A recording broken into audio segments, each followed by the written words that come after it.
All right. So I'm pretty much cooking some good chicken and stuff. So we're gonna talk and we're gonna make it happen. Why are we talking? All righty. Well, Well, and how were you able to find me? Were you able to find me through just typing my name in, or how'd you get find me? Just period.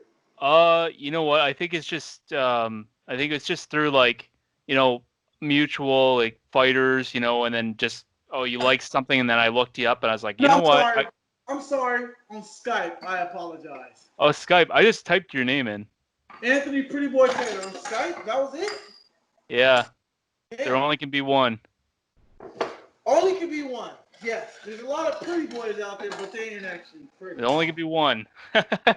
Absolutely. So how are you? How are you today, my friend? I'm good, Anthony. What have you been up to lately? I've been training with AJ, Slice, Joey, Antonio. Mayhem Miller trains with us. Jason Mayhem Miller. So Oh yeah. I just been like really like just just training hard. Like pretty much what I've been doing. You never know. Are we recording right now? Yes, sir. Oh yeah, it shows.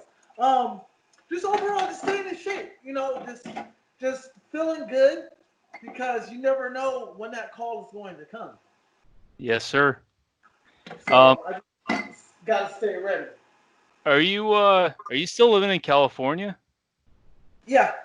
Am I still living in California? Yes.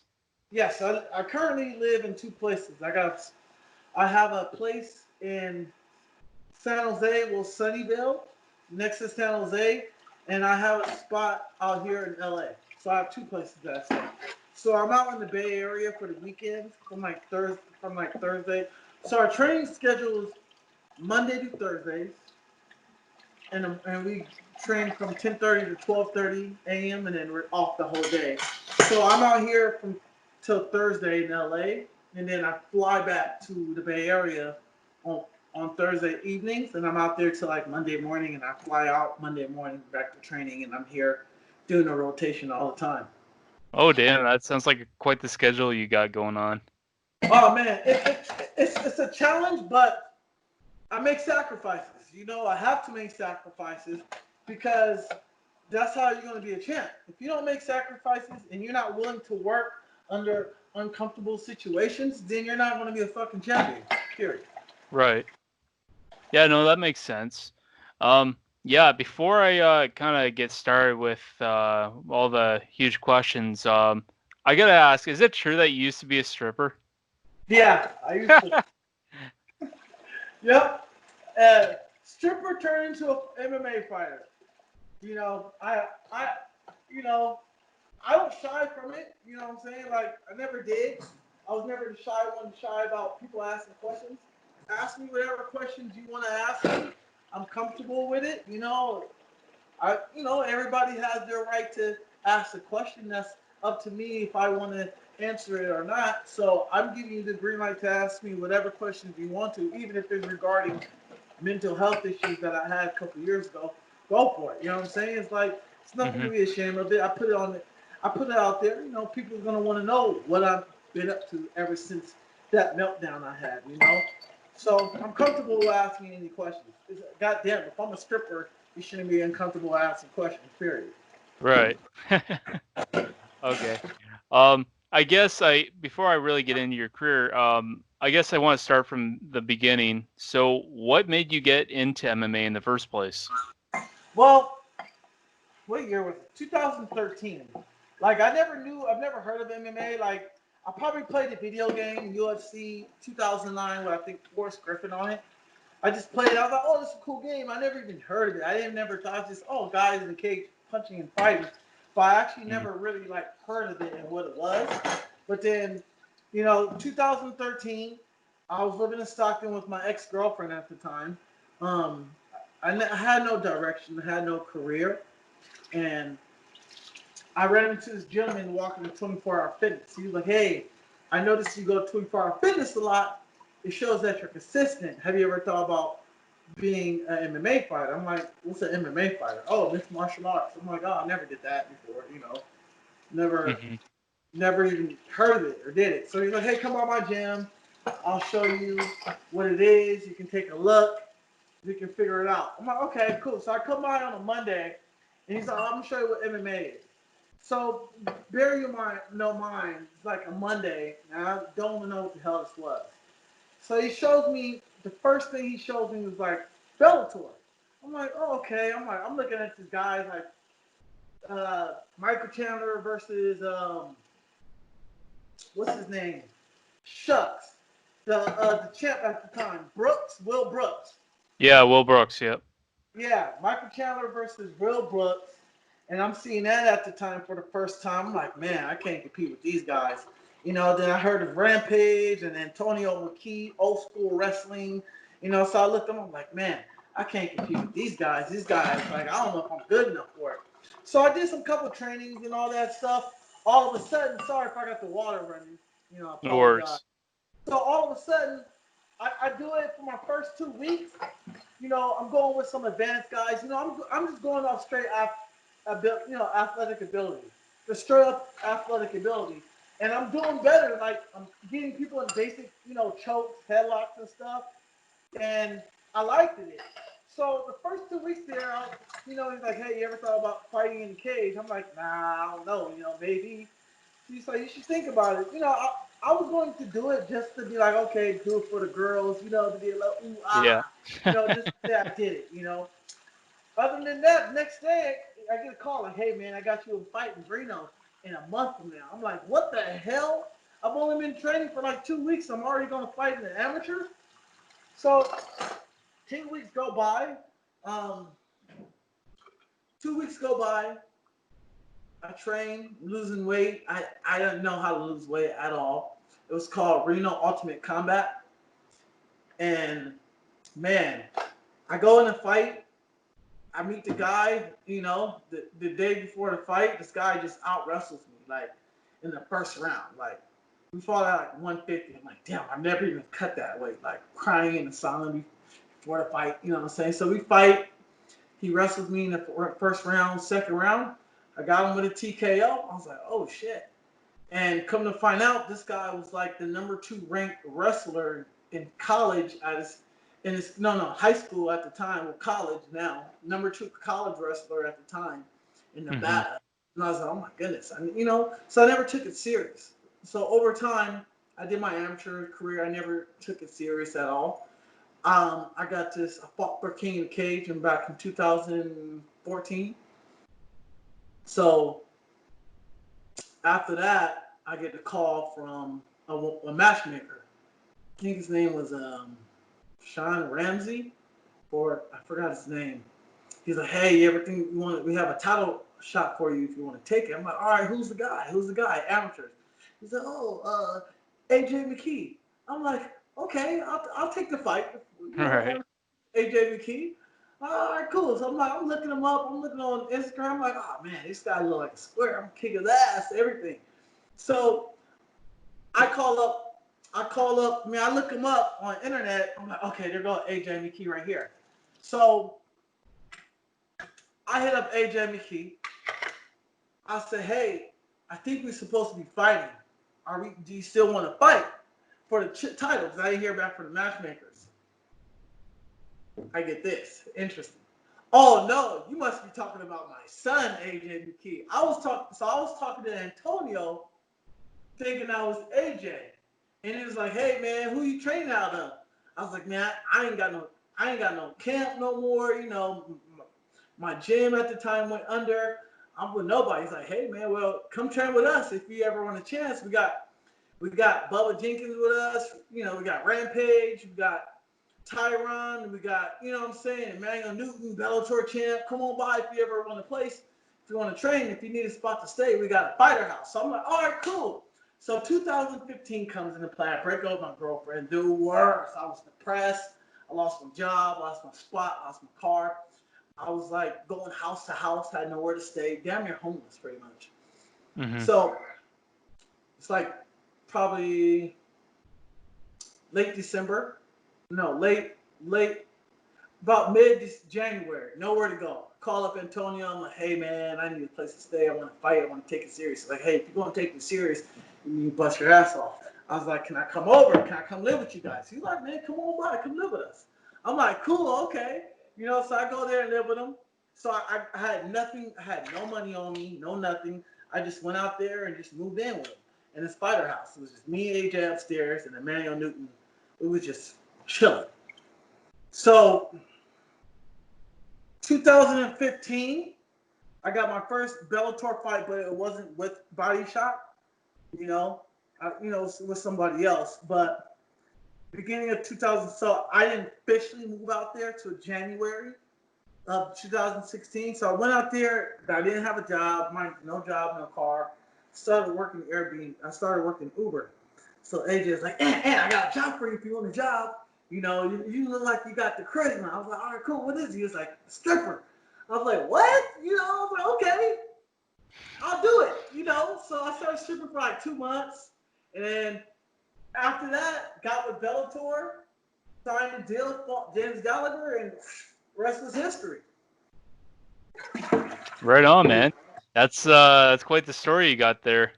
I mean, Oh it's man, like you fought with no background experience. You just came in and said, "Hey, I'm gonna try MMA here," absolutely. and I think it's kind of worked out for you, man. No, it did because I learned a lot of things. Sorry about that. I learned so much in the game where I got to be there with them and understand life and like just fighting and got to understand how Antonio works. It's amazing, I have my ups and downs, but I never really had a fair shot in MMA as a pro. When I got into Bellator, I never got the chance to prove myself.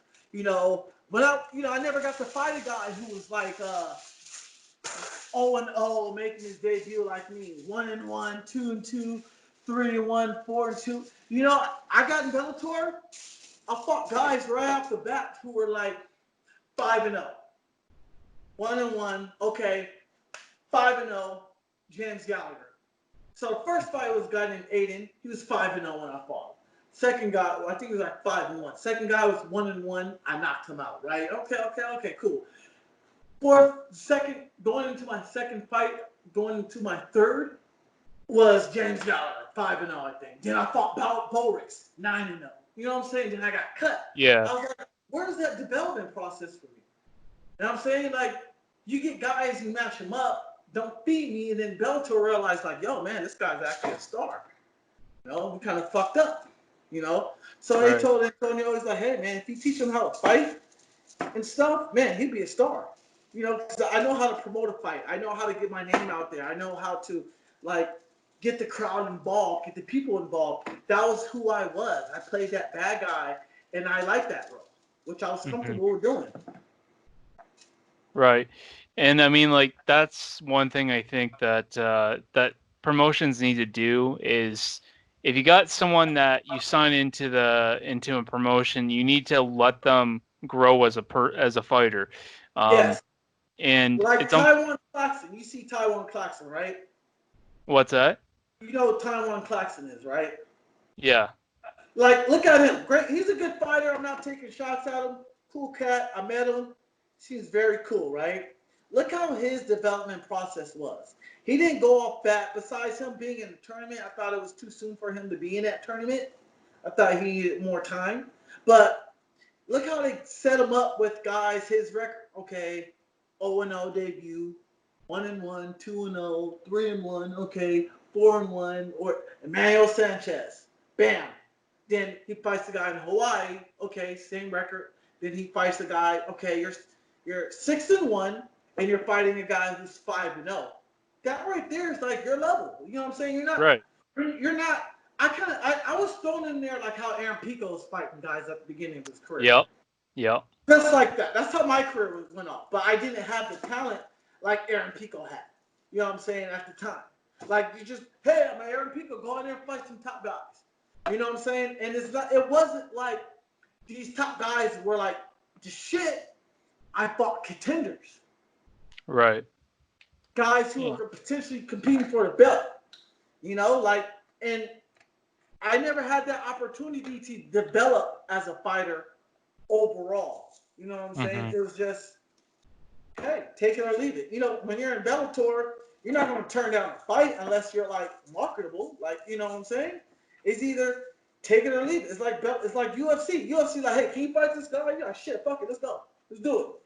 See Yep. UFC, you can't turn down no fight that UFC give you because if you turn it down, shit, and you're in the contract, shit, they might not let you fight till another 8 months from now. Yeah, no, and when you get fights, you gotta take what you get because, and especially right now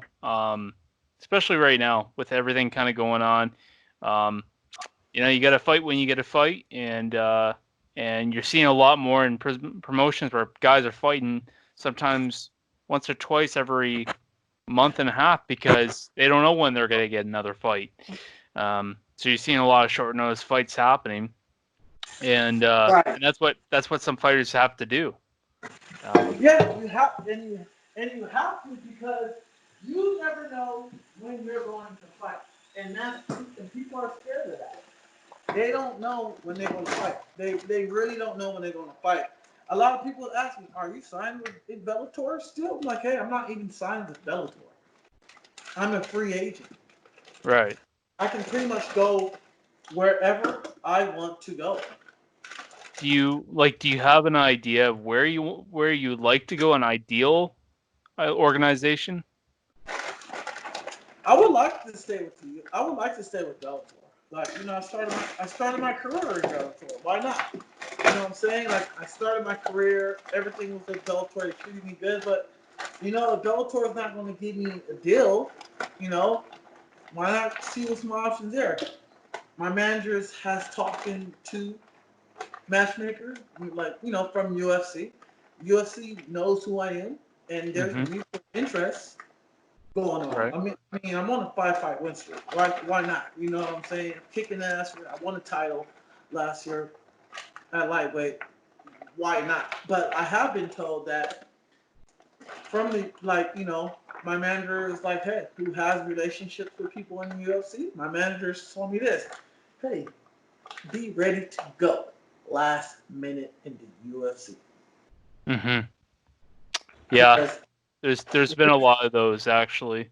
Um, yeah, I can. You never know. I might fight next month for the UFC, but on a 3 day notice. Just never know. yeah, exactly. And even if you do lose, I mean, you're still getting that respect and you're still getting that contract that they normally offer you. Yeah, you know, you gotta show up and show out and put up and then put them out. You know, I'm a showman. I'm not an MMA fighter. I'm an entertainer. Because when you're an entertainer, Luke, your brand is bigger than what you are. If you're Mm-hmm. an MMA fighter, then you're a Fedor. You know what I'm saying? You're a Michael Chandler. You're Benson Henderson. When you're an entertainer like Conor McGregor, doing shows, modeling for commercials, got your own whisker, doing movies, you know, you're an entertainer. Look at Rampage in his whole career. You know, look at Kimbo Slice, entertainer, movies, modeling, or watches, or whatever. A lot of fighters brand themselves as that. Because when you look at The Rock, hey, The Rock is an entertainer. He's not a wrestler, Yep. he's an entertainer, a star. So you got to look at your stuff like that. Because when you don't do stuff like that, you just set your stuff up. You just set your stuff up as a failure. Right. So yeah, Yeah. So I guess what does it mean to you to be a fighter? being a fighter, I mean, power, having power. And when I say having power, I'm not saying power to knock people out, but being a fighter, confidence, power, respect. Mm-hmm. You know, you don't have shit to prove to anybody when you're a fighter and you're in a cage fight. You have nothing to prove. You are the shit. There's none, you know. I don't fight on the streets at all. I stay away from it, even if a person is disrespectful. You know, if they're disrespectful, I just walk away. I'm not going to go to jail and get my license suspended because I beat your ass. No, it's not worth it. No, yeah, and I respect that. So going back to like with Bellator and whatnot, um, like obviously you're a free agent, but let's say if Bellator does re-sign you, um, signs you to a deal, do you have anybody in mind that you would like to fight in that organization?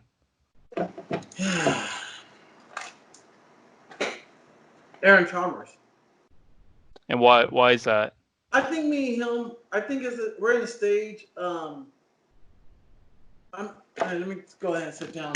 I'm in a stage where me and him will be great to fight because he has he has a fan following overseas. Like I like fighting overseas.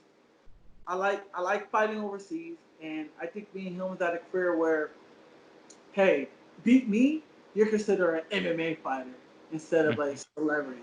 I beat you, hey, I get your following, I get your fans. You have that status. Right.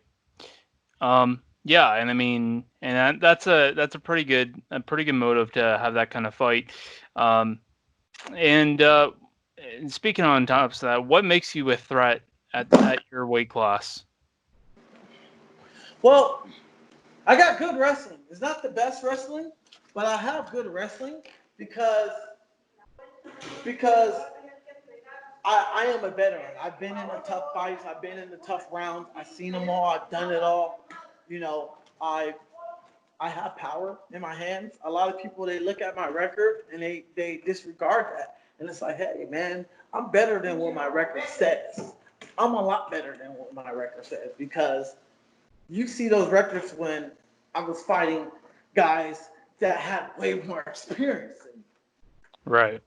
You know, I now am a changed guy, a changed fighter. I think differently. I have a higher fighting IQ. Um, you know Chris Bungard is right from Bellator. I don't actually. He, he fought Brett Bremus in Dublin, Ireland. Oh, okay, okay. Yeah, man. Chris Bungard and me had mutual interest in fighting, but I got a lot of people calling me out to fight. I can't make that decision if I want to fight people or not because I'm not signed with Bellator, so I can't demand a fight and be like, I'll fight you. Right. So it just doesn't work like that. If I was with Bellator, signed with them, cool, let's make it happen. But I'm not. Yeah, and I guess like it's out of your hands right now until you get signed, right? Yeah, absolutely. So right now, I'm just taking it one day at a time and just like enjoying it. But I'm training my ass off because I'm training my ass off because right now I never know when I have a fight coming up. I don't know if the UFC be like, yo, can you fight last minute in 3 days notice? You never know if if Bellator be like, hey, can you fight 3 days last in 1 week moment. I just got to stay ready. I got to stay ready to go. I got to stay prepared. I got to stay focused, and I got to be shutting off this weight because right now I walk around at 180. Oh wow. 180, and I got to be able to cut off. I got to be able to stay at 160, walk around now, because right now I'm losing weight. I got to stay at 160, walk around just in case if I need to make it 55 or all right, cool. All right, cool. 15 pounds, I can lose that. I can lose that, in, you know what I'm saying, in 5 days notice, cool. And that's a pretty normal weight cut for any fighter, right? Like 10, 15 pounds, that's no problem. Yeah, if you're 45 and you're walking around at 160, so it's like, it's okay. But if you're walking around, if you're a 45 or walking around 180, you're gonna have some trouble because it's It's not yeah. gonna be pretty. Yeah, it's not easy for sure.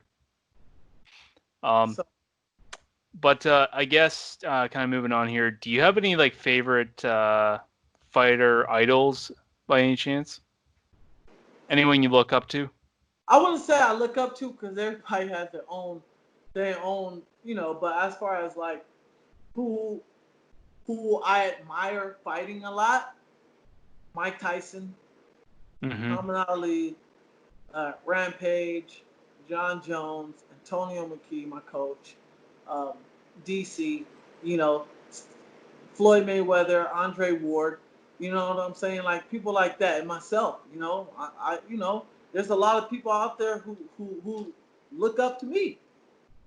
You Mm-hmm. know, there's kids out there who are like my biggest fans who look up to me every single day. You know, I got my family who look up to me. So, I want to be that icon that everybody knows who I am. You Right. know, like I might not make, Conor McGregor money, but eventually I'm gonna make it regardless because of who I am and my personality. Right. And I mean, and that's kind of like tying back into what you were saying about, you don't want to be so much a fighter, you want to be an entertainer. So you want to be Correct. that. And yeah, and you want to be remembered as this Absolutely. guy or this fighter or this whoever. Um and and you're seeing a lot more of that in fighting. Like you're seeing a lot more guys and not so much women, but male fighters trying to become more of an entertainer and versus being a fighter because that's what sells. And that's what's going to get you more up to the top. Um, Absolutely. I and tell people if WWE was like, yo, quit fighting, done. I'm going right to WWE. I love WWE. I still watch it. I love it. I mean, that's where I want to be. Long term, like I'll go into wrestling for the rest of my life. Not a problem. do you like the idea that like someone like Ronda Rousey moving from MMA to WWE was a smart move? Yeah, absolutely. MMA is a forgettable sport, a forgiving sport. It's not like boxing where you go 33-0 and you're 27 and you lose one fight. Oh, you're past your primes. You need to win about 20 more fights before you get a title shot. No, MMA is more forgiving. Like, hey, win 3 more fights, you get a title shot. Won't get your money. But she did it smart. She was a pioneer for women MMA. Yeah. She did what she had to do at a young age. Why get punched from? You know, let's go to WWE. One thing that Vince McMahon told Mike Tyson, he was like, "Come on, Mike Tyson, come to WWE. I'm gonna make you the biggest star you ever was. You're gonna be the biggest thing since bigger than Andre the Giant." He was like, "Remember this, Tyson." He said, "Wrestling is fake, but the checks are real." And yeah, and at the end of the day, I mean, yeah, wrestling's fake and it is what it is, but I mean, at the end of the day, you guys got to get paid. And Yeah, if like you are going to do something where you have to act and you get paid X amount more of your money, you might as well go over if they're gonna it's they're like gonna Rock. offer Why you would the something. Rock go? Why would the Rock go into MMA or back to wrestling? Besides, he go to wrestling just for the favor to help the promotion out. You know what I'm saying? If he making 50 million a movie and he makes 3 movies a year or so, you know, like, if you got MMA fighters like John Jones who makes probably like $700,000 a fight, and he's Mhm. been a champion this whole time. But then $700,000 a fight. But if he goes to WWE and they pay him, hey, we're gonna pay you about $5 million a year. I guarantee you'll see John Jones and WWE. Why? More marketing, bigger fans, and you're enshrined bigger. You think Conor McGregor, okay, but Brock Lesnar, he a household name. Brock Lesnar's a lot more popular than Conor McGregor, MMA wise, but overall wise, Brock Lesnar. You look at wrestlers like The Rock, Stone Cold. Conor McGregor doesn't even come close to those guys as far as an icon, the name itself. You know what I'm Mhm. saying? Like, okay, Conor McGregor. You heard of MMA? Yeah. Okay, who you know? Oh, Conor McGregor. That's all people know. When you talking about The Rock, oh snap, The Rock. You know, talk about Triple H. These guys are kids, icons growing up. Like The Rock is like one of the people that I admire growing up. These are icons. We grew up watching these guys and watching involved and stuff. Mhm. So a lot of people transitioning into wrestling is big because now it's changed. You don't have to be a 6'6", 320 muscled up bound guy. There's guys for like 5'7", 5'8", 5'9", 5'10", going in there and being champions. Mm-hmm. Because there is more in your resume, and that's something I would love to do one day. In the future, go into WWE, see where it takes me, where it goes, everything. Yeah, and that's actually you kind of half answered the last question I was going to give you here. But besides WWE, when you retired from the sport, do you have any kind of future plans? Hmm. I've been thinking about going back to school to be a firefighter or definitely a firefighter. But like, I moved to LA for one thing. Also, another thing is I want to get into acting. I want to be an actor. I want to be an actor. I want to be a singer. That's why I come to LA too. Well, you definitely have the charisma to do it. Thank You're you. very personable. You're people person, and nothing but the best of luck to you, man. Oh man, I appreciate it, man. If anything happens, like where I fight, I'm gonna let you know first because you take the time out of your time to get to know me, ask me questions. I appreciate that, Luke. I appreciate that. Hey, not a problem, man. Yeah, you let me know, and I will. I'll keep your name out there, dude. Thank you, man. I appreciate it.